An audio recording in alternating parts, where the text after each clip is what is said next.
Today is day eight of a 21-day journey.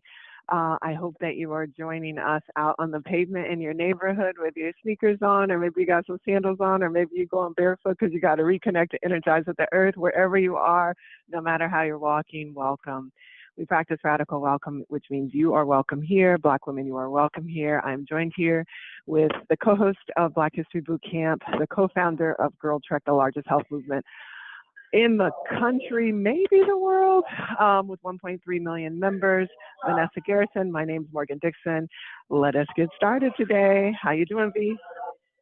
Hey, y'all. Actually, the event I was just at, Morgan the Will, that was the song they ended with. I just literally just about 20 seconds ago.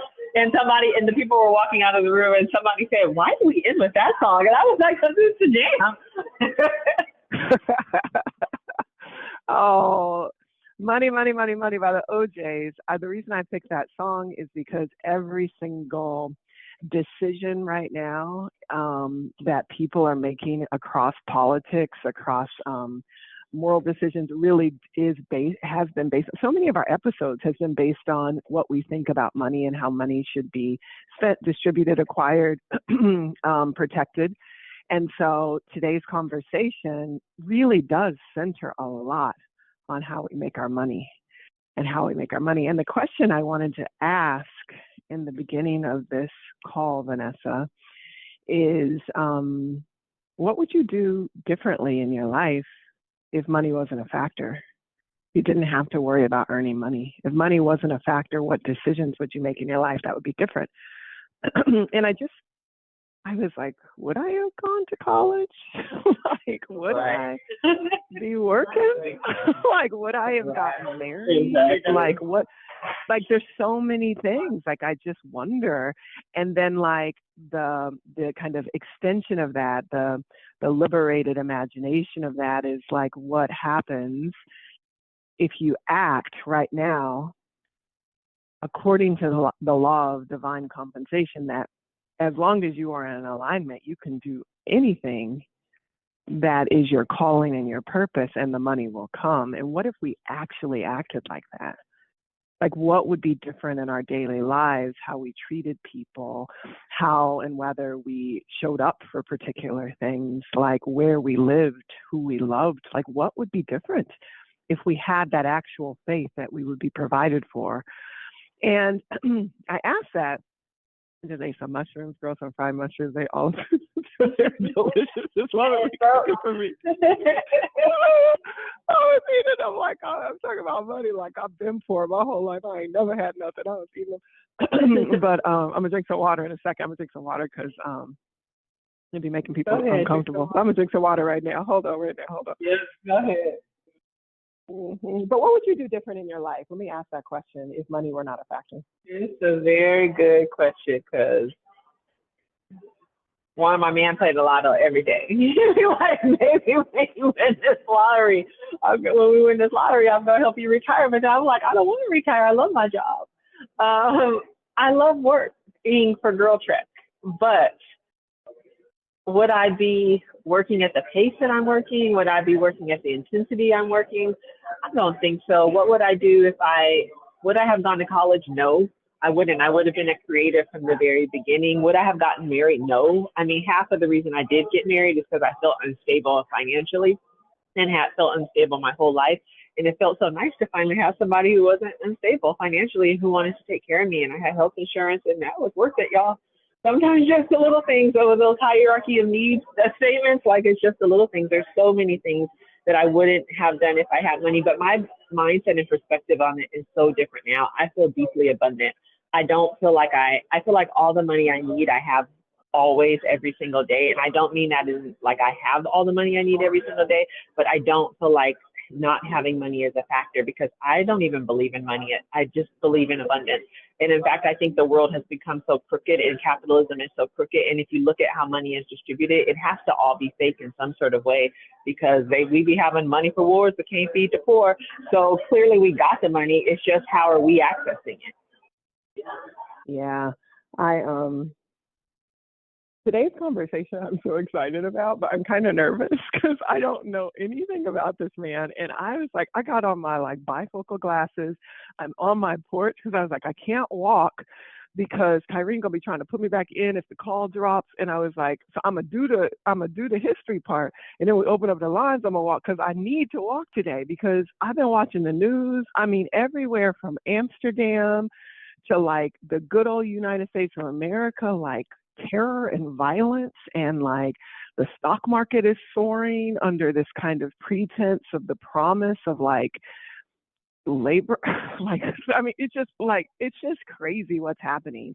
I mean, like neo-Nazis is at like the Anne Frank program, and it's just like, what is happening? Like bombs being thrown in I mean, it's just unbelievable. And then let's talk about the war in the Middle East. Like so much is happening right now. I was like, I need a walk. And as I walk, I need a blueprint, and I need a meditation, and I need some sisterhood, and I need the air to be forced into my lungs so I can exhale. I'm probably on the 5th stage of grief from the election last week, and I'm getting back into hopefulness. But my God, I was like, I need to walk, but I can't walk yet because I need these notes. I was like, oh, I usually don't need no notes if I can see this camp, but I don't want to miss one detail about this person's life, Vanessa. I don't want to miss one detail because I feel ashamed that his name is not even just rolling off my tongue. And I don't feel ashamed. I'll be learning every day. I feel good, proud. Every year I don't feel ashamed, but you get what I'm saying for poetic license. Like, let's do it. Let me just ask you outright. Have you ever heard of, or do you know anything about a man named Percy Sutton? Percy Sutton. I literally heard that name before? Like the name doesn't even ring a bell. Percy Sutton. Y'all, some of y'all out there know Percy Sutton probably personally. Or you knew him, he's passed on, but maybe you know his kids. Maybe his kids are Girl Trek members. Percy Sutton. Think of P.S. when you write a letter, you'd be like, P.S. girl, I'm coming by your house today. P.S. girl, whatever it is. Percy Sutton, P.S. Percy Sutton, committed to memory. I promise you're going to want to. Percy Sutton. Vanessa, I hadn't either. And do you know how I found his name? So today's topic is education or entrepreneurship. Education or entrepreneurship. And y'all know I was a teacher for many, many, many, many years. You know I believe in education. But let me just tell you a quick little story. I had this 9th grade class, and I had some bright students in that 9th grade class. Shout out to Quanisha Reeves. Shout out to Keisha. This is at South Atlanta High School. I had some bright students. And I tell you, one of the brightest children that I've ever taught, had the opportunity to teach, was a young man named Brandon. And Brandon was just smart. He was just leaned in. He was just like light in his eyes, handsome, just really a bright student. And South Atlanta High School was in the hood, and it was the biggest drug trade high school like in the South. Like we had to go through police detector, like wands and all kind of stuff. They didn't even put doors on my history class because they was like, it's not safe for you to close the door. And like there used to be fights rolling by my classroom, and my kids were riveted. So we would just look at each other, make eye contact. I'd be like, don't you look over there? And they'd be like, we good, Miss Morgan, we good. And I was just like, yeah. And our vice principal was like 80 years old, and he had a pistol in his sock. I mean, it just was that kind of school, in quotes. And one of my brightest students was Brandon. And one day I was driving late from Briarcliff Road, Vanessa, and I'm driving. I get almost to school, and I see Brandon on the corner slanging, dealing drugs. It's clear what he doing. He out on he making the pass, cars is coming. And I just pull up, and I was like, Brandon, get in the car. And he's just like, Miss Morgan, I did the math, and I got better odds out here.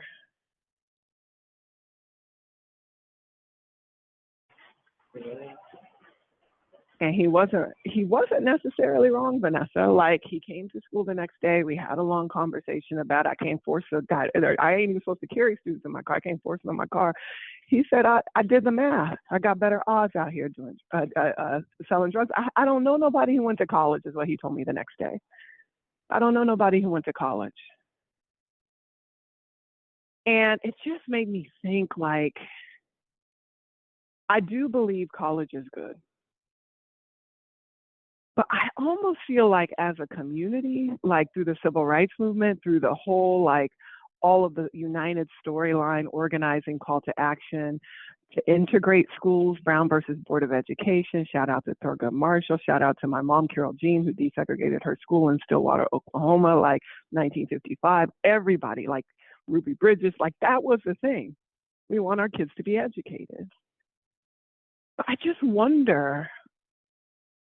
I wonder if that kind of hyper focus on let us into equal and excellent classrooms distracted us from the myriad of opportunities that liberation requires. Now, drug dealing is not a good option for many reasons. We can all agree on that.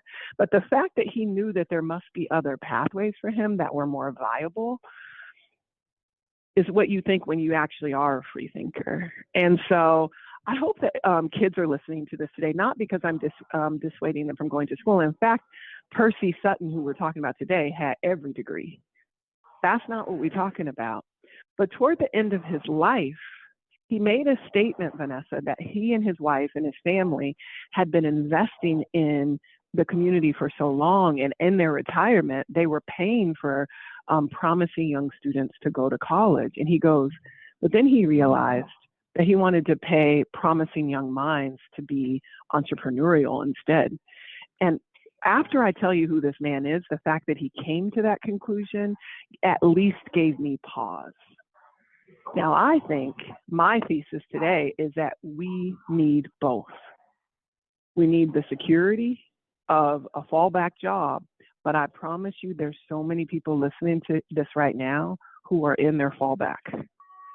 They are in their fallback job. They got their degree from wherever, and they're doing whatever to make a way for their families, to make a paycheck. And I just wonder if we had a little bit of Brandon spirit of doing the math and figuring out, like, what are the best pathways for us outside of this kind of united status quo that says we need to do that. Now, I understand it's controversial, and I invite you to raise your hand, *9. And maybe it's not controversial at all, but let me just tell you why I think we need to have this conversation now as the stock market is rallying. Vanessa, I looked up this morning what is the percentage of businesses that are owned by Black people in America? I was just What's your guess? to bring this up around. Of businesses owned by Black people in America, less than 10%? 4%. 4% of businesses in America are owned by Black people. So on today's call, I don't want to have a theoretical conversation. If you own a Black business, get on the line, raise your hand, and promote it with reckless abandon. Say, this is what I do, this is what I'm selling, here, go to website. So I want to get 10 of those in. So raise your hand. We're going to take them quick. The quicker you can represent your business, the more we can get on the line. That's number one. Number two, if you got a PhD, raise your hand and tell us what you got a PhD in and what you're studying. If you need somebody to help you study what you're studying, if you need a church to go study faith and the impact of politics of whatever, just get on here and say what you got to do. PhDs and business owners, raise your hand and tell us what you're doing to change our world, because you really are the leaders of our world. Now, Vanessa, I also looked up how many tech companies, because, Elon Musk said the other day that, what do you say? 90% of intelligence in the next 10 years will be artificial intelligence, and 10% will be organic intelligence. Shout out to our board chair who taught me that fact. And that's fascinating, particularly given the kind of power that he has, both with Tesla, with X, and with the current administration, to kind of, make those things come true. And so thinking about Black people in tech, how many tech startups do you think, Vanessa, are started by Black people? Ooh, less than 1%. That's exactly right. 1% of all tech startups. Why? Because capital, because trust, because networks, because nepotism, because of all of the things you all would guess. You're an intelligent audience. We don't got to go there. Let me tell you who Percy Sutton is. First of all, Vanessa, I want to play a clip from the New York Post from his funeral. But this man, what if I told you that when he died, that all of the government flags across New York were lowered to half-mast? What if I told you that Stevie Wonder played at his funeral? What if I told you that that all of Malcolm X's surviving family spoke at his funeral? What if I told you that Al Sharpton gives absolute credit for him saving his life? What if I told you that he went to jail with Stokely Carmichael? What if I told you that he was a part of the Freedom Riders? What if I told you, I mean, I could go on and on and on about this servant of our community, this giant, this trailblazer. And I am going to tell you the facts, and I am going to be meticulous about it so that you never, everyone here never, I never forget this man's name, Percy Sutton. I want to play a 2-minute clip from his homegoing service. Go ahead and play that, T. This is all that's born is new. Do you know what I say is true? I'll be loving you always. Percy Sutton will be loved always, and today thousands pay tribute to the pioneering New York politician, media mogul, and civil rights activist. The opportunities that my generation has been given were paid for by the hard work and sacrifice of his. Without him, there would be no me.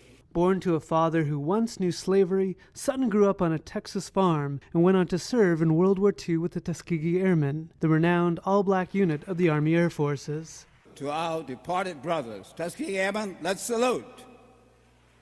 Sutton came home to go to Brooklyn Law School. Percy Sutton being a lawyer, it was at a time blacks couldn't afford them and whites wouldn't use them.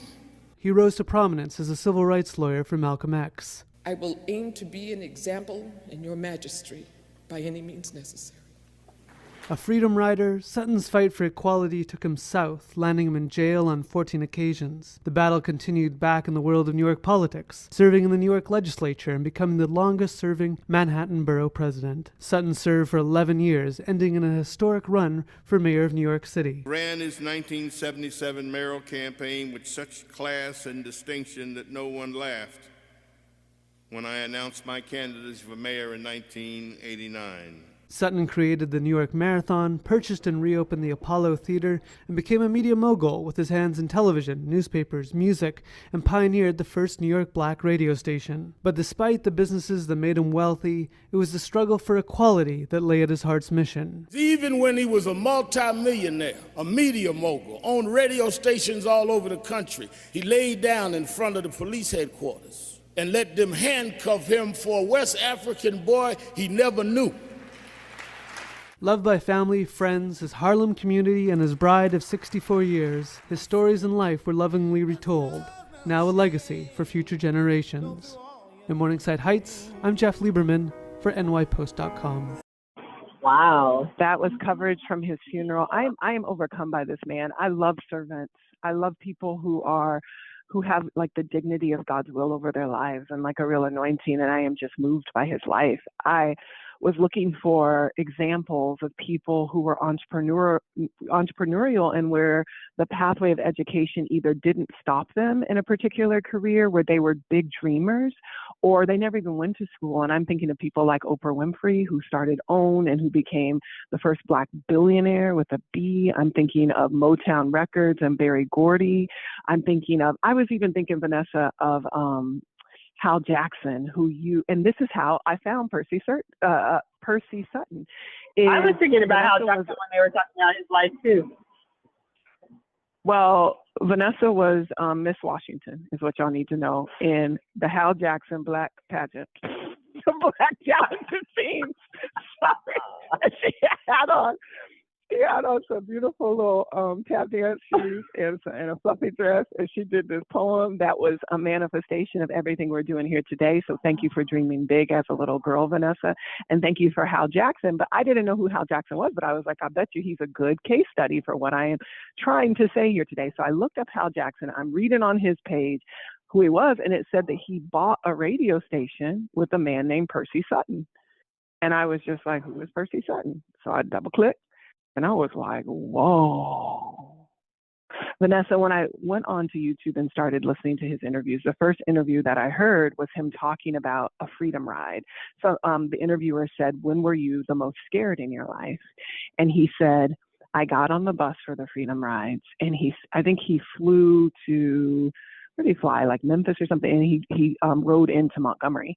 But he sat right there, Vanessa, right around the corner from the building we bought, right there at that Greyhound bus station. This happened to this man.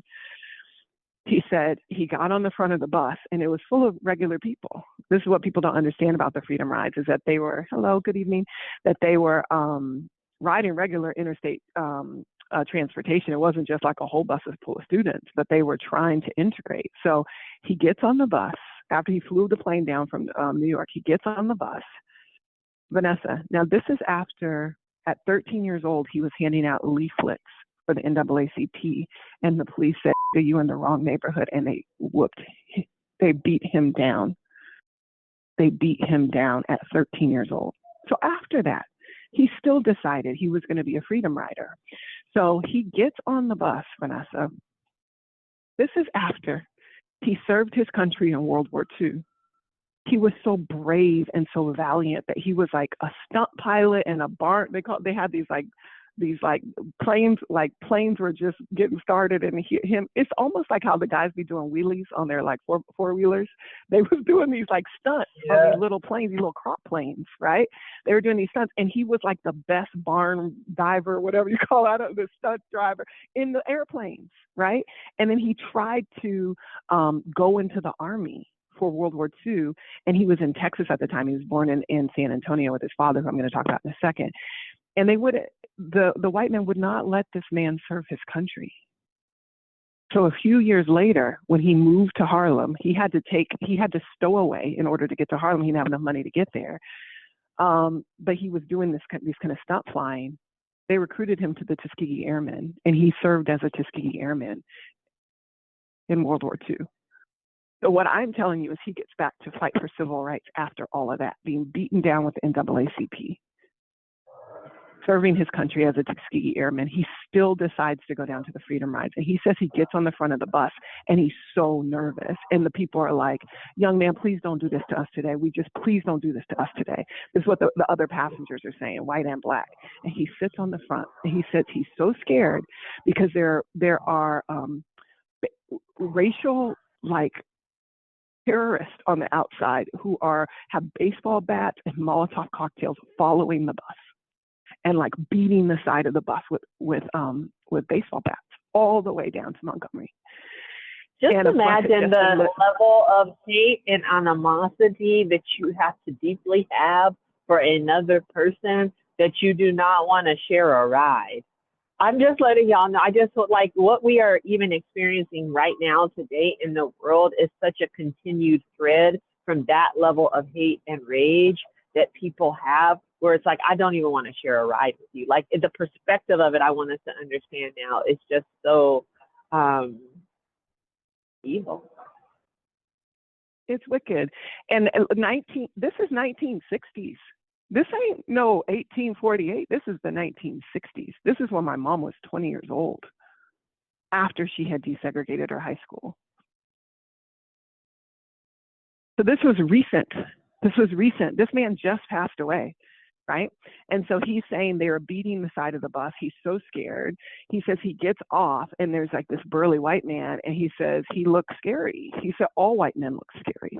And he said he rushed up to him, and he said, in the FBI, he said, "You need to get back on the bus because there are really dangerous people here who mean you harm." And he said, "No." He said, "I'm going to desegregate this lunch counter." So he freedom rides, first of all. Then he go to the lunch counter like Diane Nash.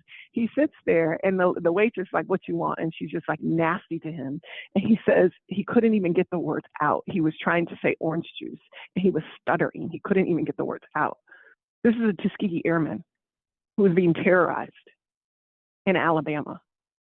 He cannot get the words out. He says orange juice. He says she pours him the hottest, stickiest orange juice and slides it down the counter, and it just spills everywhere. He said he got it, and he drank it like it was the most delicious orange juice he ever had. He said, "I just desegregated this counter." And he gets up and he walks out. And I was like, applause, applause, applause, applause, applause to this man. And that ain't even the beginning, Vanessa. I'm going to take you back to where he was born in San Antonio. His father was born before 1865. His father was born into slavery. His father and his mother, his name was Samuel Jackson Sutton, S.J. Sutton. And he was married to a woman named Lillian. They had 15 kids. Y'all, I think we need to start having 15 kids again. This is just a side note for all the young women out there listening. I think that's a part of the revolution.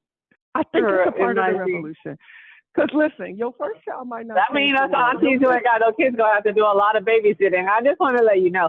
I'm down for it. I also just want to let you know the village don't have to get healthy. We don't have to get strong. Yes. Vanessa, your first kid might not change the world. Your fifth kid might not change the world, but your 12th kid might change the world. That's what I'm saying. Your 12th kid might change the world. We need to go ahead and play them numbers. So they have 15 children, and Vanessa, of their 12 surviving children, every single one of them went to college. So hear me say, young people listening to this, every single one of them went to college.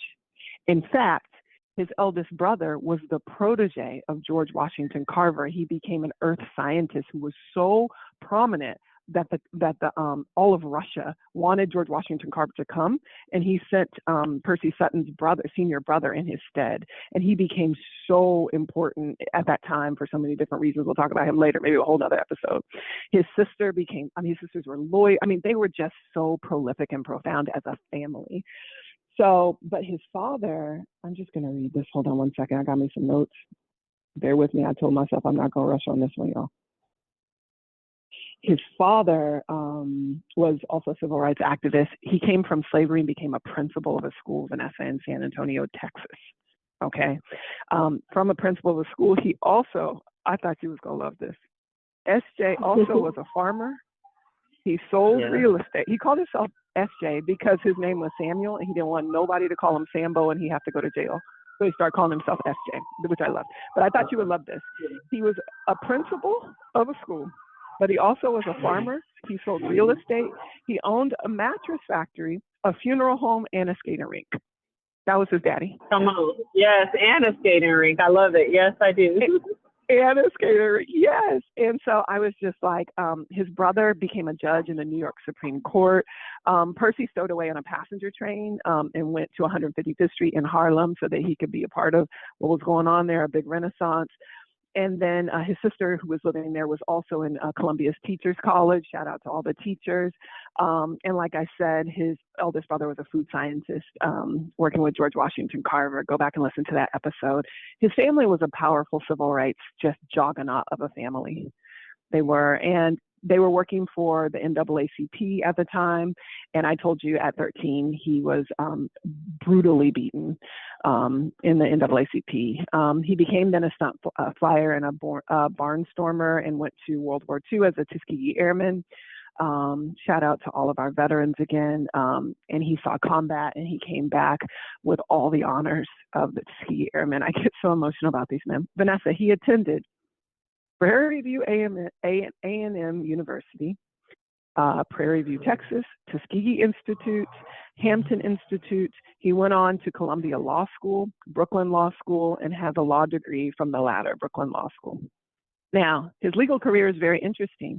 He was Malcolm X's lawyer. Morgan, can I interrupt to say, I do know in this conversation around education and entrepreneurship, when we choose the path of education, we better double down on choosing HBCU colleges.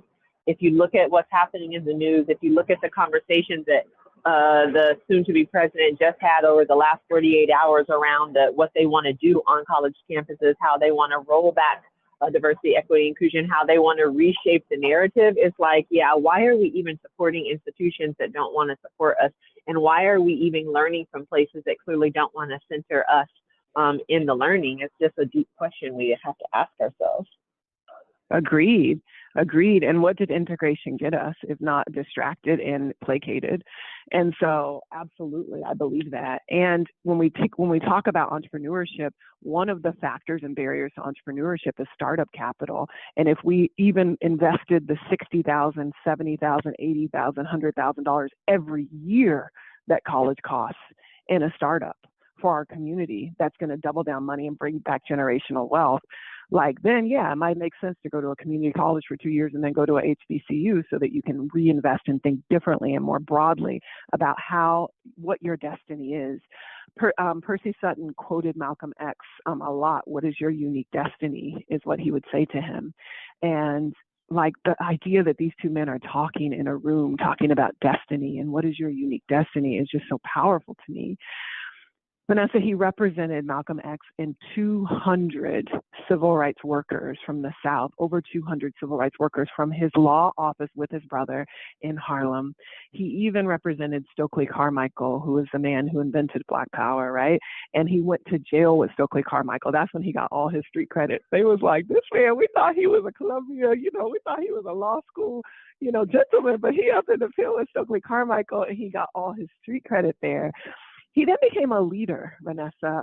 He understood that we could work and we needed to work and we needed to serve and we needed to, as Al Sharpton said at his funeral, sometimes lie down in front of the police stations. And sometimes we needed to. I loved when he went to law school, Vanessa.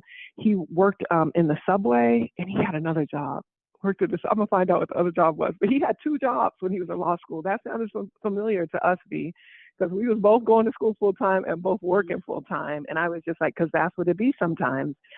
Vanessa, he became a leader in Harlem. He thought that we all needed to get involved in politics. We needed to infiltrate the actual system. We needed to run for office, whether it was school board, whether it was council member, whether it was circuit judge, whatever it was, we needed to run and win. And he said he didn't win at first. It took him 10, 15 years to win. But before I talk about his political career, I'm going to talk about that first. So he started what they called the Gang of Four. He called it the Harlem Clubhouse, but he said they disparagingly called them the Gang of Four because they thought they were like a machine, kind of like the Chicago machine. It was the soon-to-be mayor, David Dinkins, the first Black mayor of New York City. It was U.S. Representative Charles Rangel. It was Secretary of State Basil Patterson, whose son became the first Black governor of New York, David Patterson. And he was also the first blind man to become governor. I don't know if you remember David Patterson, but he was a mentor to David Patterson. He told him to run for governor. He was a member of Kappa Alpha Psi, which I love. But he became the first and the longest standing borough president of Manhattan after Constance Baker Motley. Vanessa, I didn't even really know who Constance Baker Motley was. I'm embarrassed to say.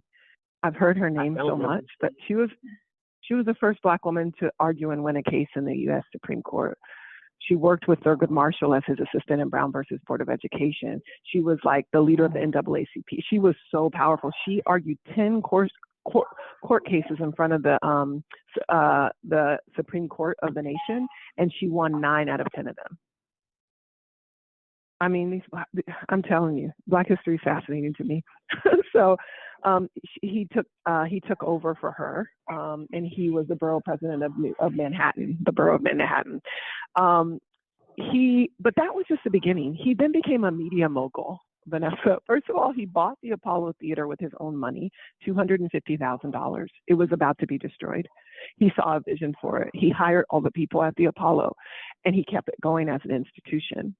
And then he created something called the Inner City Broadcasting Corporation, and he acquired the Black radio stations. And WLIB, which was a gospel station, WBLS in New York, everybody knows that. He bought them, and that's where Hal Jackson came in because he was a really famous radio personality, and they owned it together.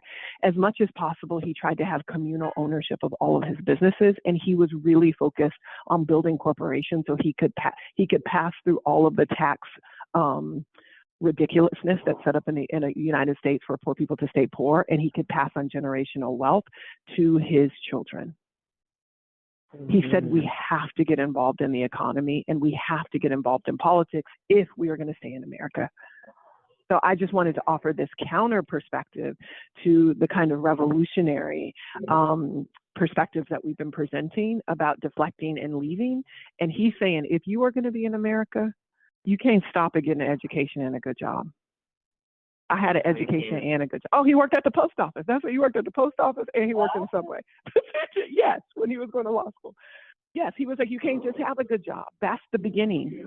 That's the beginning. He said, that's the price you pay. That's the beginning. Oh, I was so inspired by this man. I was so inspired by this man. So anyway, his whole thing, Vanessa. And he started the New York Marathon. I just want to say I heard that in the clip, and I just was like, it's so huge. It's such a huge concept.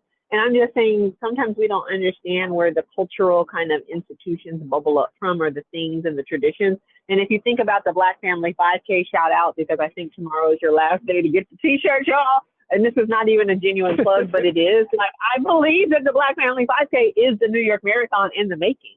Since 2016, we have been bringing Black families together so that they can do DIY races after Thanksgiving intentionally, so that we can introduce health as a tradition and a concept and a conversation, and celebrate in a season of gratitude. And it has to start somewhere. So I just thinking about the things we are starting as annual traditions and what that's going to look like in another 10 years or another 20 years.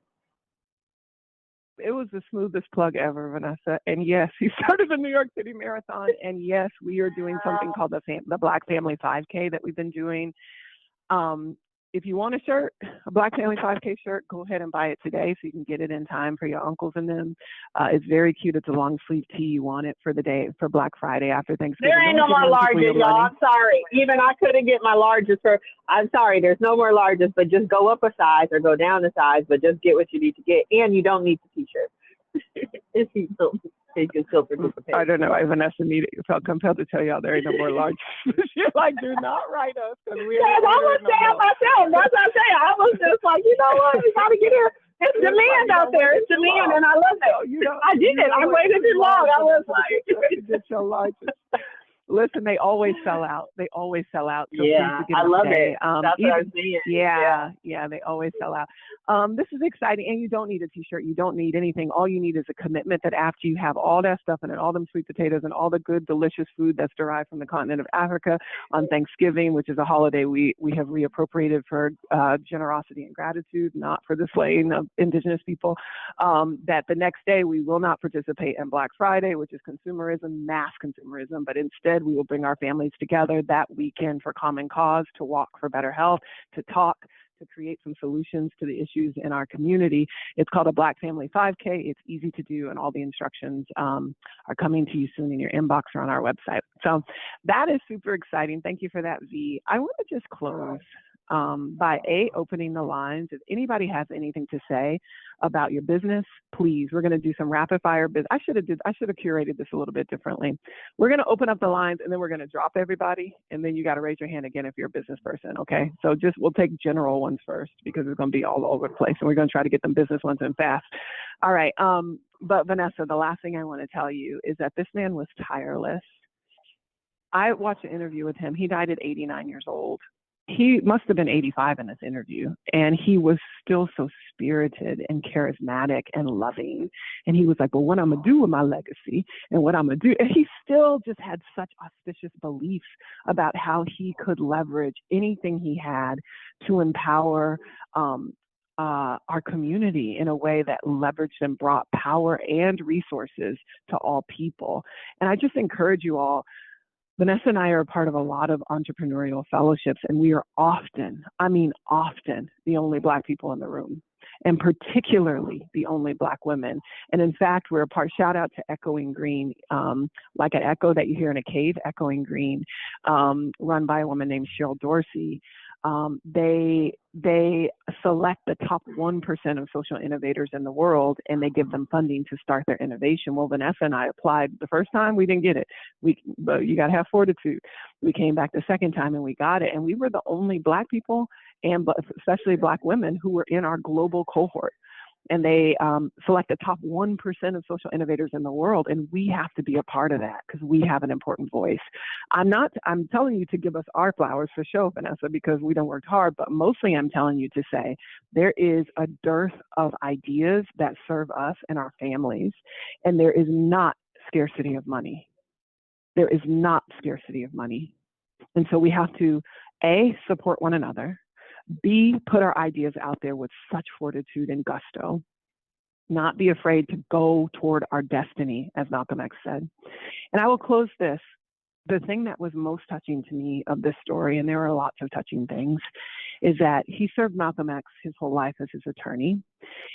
After Malcolm X was assassinated, he and his brother put together a fund to support Betty Shabazz because they knew that she was a treasure, and they helped support her financially.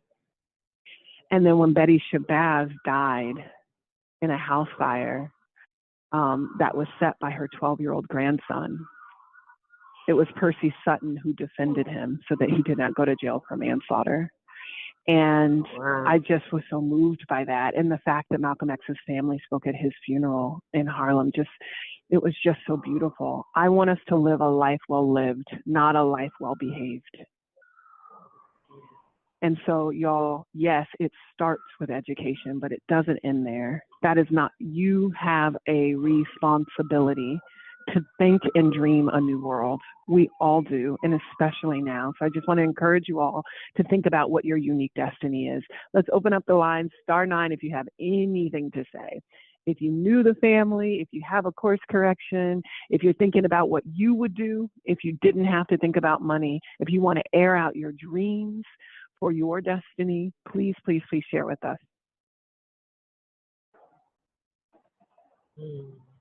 This is good. I did not know anything about this, but I love these stories.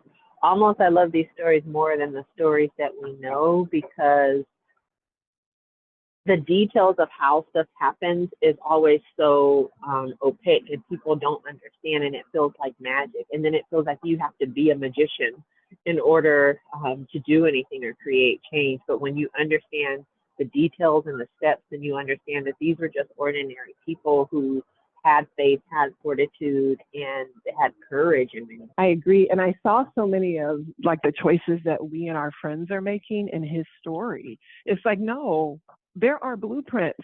We have gotten this far because people have made really powerful strategic decisions. And I just was like, even that he bought the Apollo, like people were looking at us sideways when we bought Dr. King's office. We was like, this has to be owned by us. And I was just so moved by that. So I think we have a caller on. What is your name, caller, and where are you calling from, and what do you have to say? My name is Marilyn Barnett, and I'm calling from Atlanta, Georgia. Are you hearing me clearly? Yes, we can hear you. Okay, good. I'm a Growth Trekker. I started with Growth Trek, I can't remember how long, 2007, I think. I started Growth Trek with a prayer call. I met some girls in Tallulah Gorge way back when. And my daughter joined me about 5 years when we had the Black History Boot Camp, and the gift was the Black Beret. I can't remember. I can't remember the name of that boot camp. But anyway, my daughter Black Girl Justice League. You got to a Black Beret. Black Girl Justice League. And she got more people to sign up than I did. And she got it. I was so jealous because I didn't get one. Anyway, her business that she started back in during the pandemic was a Black melanated theme Montessori school. She started it with another business partner, and her business partner was the one who had a bus, a 25-seater bus that would take the kids back and forth to school, but her business partner did not believe in the dream like my daughter does. And so now we don't have a bus to pick up the kids, and the school is growing. And she switched her business over from for-profit to non-profit, but we really need a bus to get the kids, because she takes them to the aquarium, she takes them to the High Museum, she takes them to farms where they can get to milk goats and cows. And we have been putting money that we're getting from the students into renting like a SUV every week, and it's just sucking out all the money that we're getting that we could put to something else in the school. And so I just want to share that. She has a PhD from Morehouse School of Medicine. Sorry, ma'am. Sorry, I want to make sure that people can support. Okay, and Yes, ma'am. And how do people contact you? Is there an email address or something? Because I think people might want to help. Oh, let me run upstairs and get it, because she switched it over to a 501c3, and she's being blessed. We found you know, when you have a school, I'm going to get the business card while I'm talking to you. So, you know, when you have a my school, favorite show. you know, when you have a school, right? She has to pass a whole bunch of tests, a whole bunch of inspection. And so they're telling her, we cannot cook the food for the kids. And she was so blessed to find a caterer that cater for the kids, because she wanted me to get a food handler's permit. And I was so busy, I couldn't help her. And she's so great with the kids. Like I said, she has a PhD, and she quit her high-paying job to do this. Because when she had her kids, I was picking up her son from daycare when he was 6 weeks old. She had to go back to work. She was working. She's a microbiologist, and she does research. She's a research scientist. And she was in the lab sometimes 3 o'clock in the morning. And she's like, Mommy, I cannot do this. I have to quit. So she loved those kids. When I say she is giving her, she has kids that are not born yet. And the parents are like, we're sending them to Brilliance and Kind. So it's called Brilliance and Kind Montessori School. And Brilliance in Kind. Brilliance in Kind. Brilliant. It ends with a T. Brilliant in Kind. And Kind. Montessori School. Yes. Oh, Brilliant and Kind Montessori School. Perfect. Yeah, perfect. We got the information. We could Google it. And it's www.brilliantandkind.com. And I have a phone number, and 844-740-4500. They can support us by registering their kids to the school. Because of security reasons, you must go online to schedule a walkthrough. You cannot just go. Yes, ma'am. So for that reason, she did not put her address on the business card. Okay. No, we're not questioning her. No, we trust you. We trust you. So she don't need her address on there. We got it, ma'am. Yeah, she got picked up by the Claremont. She got picked up by the Claremont. I got to go, Auntie. Oh, sorry. Oh, that's what you're saying. That's what you're saying. Oh, I'm sorry. I didn't get you. I apologize. I love you, Vanessa and Morgan. You guys are beautiful. You guys are beautiful. You are beautiful too, Auntie. Okay, thank you so much. Auntie said my daughter got a business and a PhD. Yes. Thank you for that, Auntie. Listen, my text message is blowing up. This tells me we are on to something, Vanessa. I'm going to tell you this, you all. We are going to send out a link on Friday's email that allows you to put your business there, put how you contact your business, and then anything you might need help with your business, or anything you offer or give. Well, I don't know. I'm going to make up a form for y'all. And we're going to send it out on Friday so every single person can promote their business through Girl Trek. And then we will send out the list. If it's 15 businesses, great. If it's 100 businesses, great. If it's 4 businesses, great. It doesn't matter. But we have a huge listenership, and we want people to be able to support your businesses. So Brilliant and Kind Montessori School is one of them. Let's take 2 more. And I promise you, if you don't get on the line, I will send something out, or Vanessa will send something out. We will work together to get it out in the email on Friday. All right. Let's take one more caller. Are you there, sister? Hi. How are you? Hi. Good. That's great. I saw you guys in Atlanta. I hugged y'all. I kissed y'all. I enjoyed that Saturday morning. But I just want to say I'm a New Yorker, and I know a lot about Percy Sutton, and I'm so glad that you are doing him. I grew up in a political family, and my friend's father was friends with Percy Sutton. I have been in his presence. Okay. Wow, look at God. So I am look so at that. happy. I am so happy that you are uplifting this brother, and I just want to ask you, please do Adam Clayton Powell. That's all I want to say. Yes. And I know they had like fierce debates, the 2 of them, so I'm excited to do him. Yes, I would love that. I'm full of joy right now. I'm sitting in a school library, and this is the easiest day that I subbed. I'm a former teacher, but now I sub when I feel like it.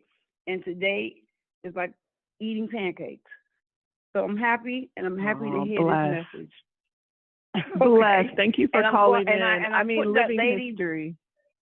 Yes, brilliant, kind mind. I already put it on my phone, and I'm going to check it out because I have a 9-year-old genius in my life. He's my grandson, and he's brilliant. See, the connections are already being made. Listen, members, Girl Trekkers of all age, you are witnessing it here live. We are talking Black history, but we are also living Black history. And sister, I didn't get your name. What was your name? Oh, she may have dropped off, but this sister who lived. Okay. What's your name? My name is Colette Carter. Colette Carter. First of all, that's a great name. Miss Colette Carter, thank you for calling in. I appreciate it. I appreciate your life. Thank you for being an educator. I'm telling you, I just love that you was in Atlanta. Woo. Oh, I'm glad that we got to see you and hug you. That's a blessing. That's a blessing. Yeah. All right, sister. So you heard it here. Oh, you've been walking with us Power since to the people. 2020. Power to the people. Oh, power to the people. Well, Percy Sutton, a real life man who blessed real people. Absolutely. Vanessa, there's a funny story about him that he was running for mayor and they had the 1977 blackout in New York. And it was really a changing of the guard. It was a change. It was a cultural moment where people didn't believe really in hope no more. It was just like, it's rough out here in these streets.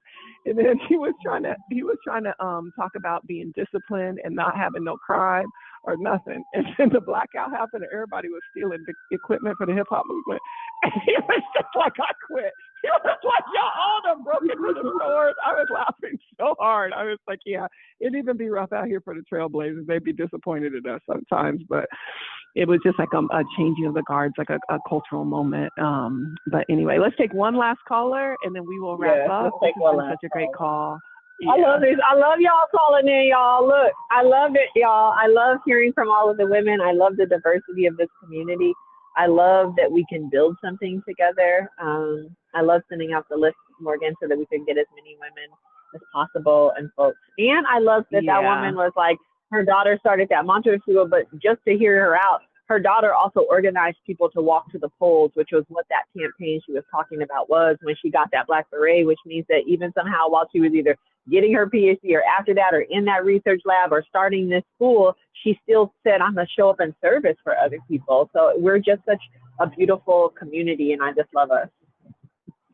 And I love that her mom was big up in her. It was just so cute. I was like, look, we ain't going to be able to do the rapid fire all on the phone like this, y'all. We're going to do a poll. We're going to hear Auntie out. She's going to go get the number upstairs, and we're going to support this school bus. It's such a brilliant idea. So I'm excited for you all to support. Some of y'all might buy her a school bus, because that's the kind of abundance that we're living in this community. So, all right, last caller for today. Who do we have? She's on, I think. What's your name and where are you calling from?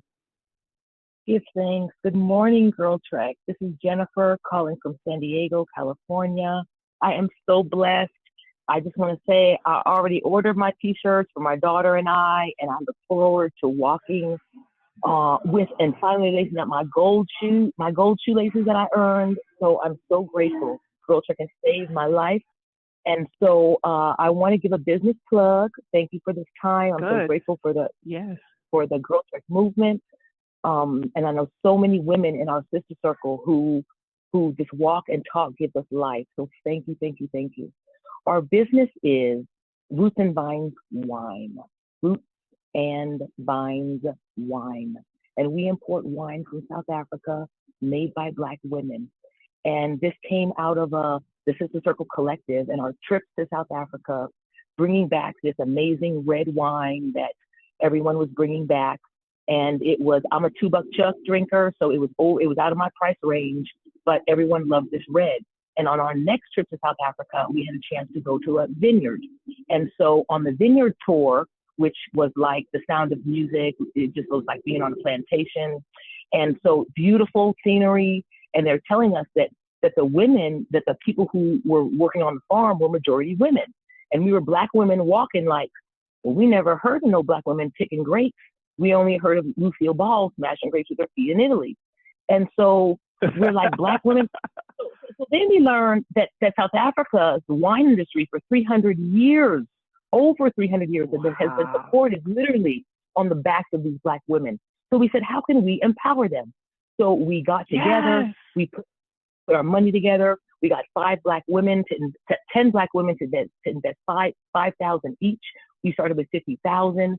We started importing wine from these award-winning winemakers in South Africa, Black women, the first Black women like to graduate from the universities. Like we have them both, Carmen Stevens, I love Aslina Wines, and so I'm sorry. So it's about really connecting Black women around healing arts and entrepreneurship. Healing arts, right? Because we need to heal first. And what better way to do it than over a glass of wine? So we're about wine and wellness. Listen, it's the best way.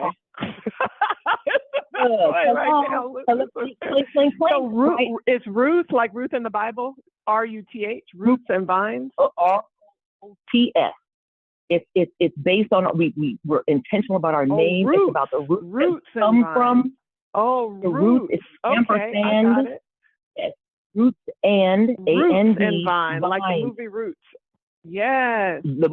Perfect. Vines, like the vines that come from the earth, and we are a continuation of that. And so wine is alive. Yes, sister. The one product, right? It's marked with on the bottle where it comes from. And so every bottle of our South African wine is like a trip to South Africa without a passport, right? And so it's made by. Let's do it. You better pitch this wine, girl. That's excellent. Y'all, get out now. For Christmas. We're going to get some Roots. No, for Christmas, we're going to get some Roots and Vines wine, and we're going to support a double bottom line of a Black-owned business in America and farmers and wine pickers in South Africa, and a triple bottom line of celebrating our culture, of agricultural culture on the continent of Africa. So yes, yes, yes, and yes. And listen, y'all, we're on to something, Vanessa. Women are out here being entrepreneurial, and we have an active customer base, and we want to support you. We want to support each other's businesses. And this might be a series that we have to do, ask somebody to come on and pitch their business on these calls, because it's great. I'm so excited about it. Vanessa, I think that's what we have for today.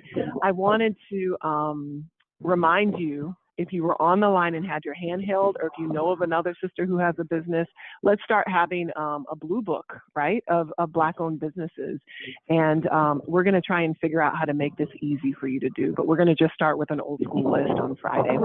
So thank you so much, everybody, for calling in. We're going to end with the Stevie Wonder song that was played, where he personally came and sang for Percy Sutton's funeral. We're going to end with the song As, which is one of my favorite Stevie Wonder songs.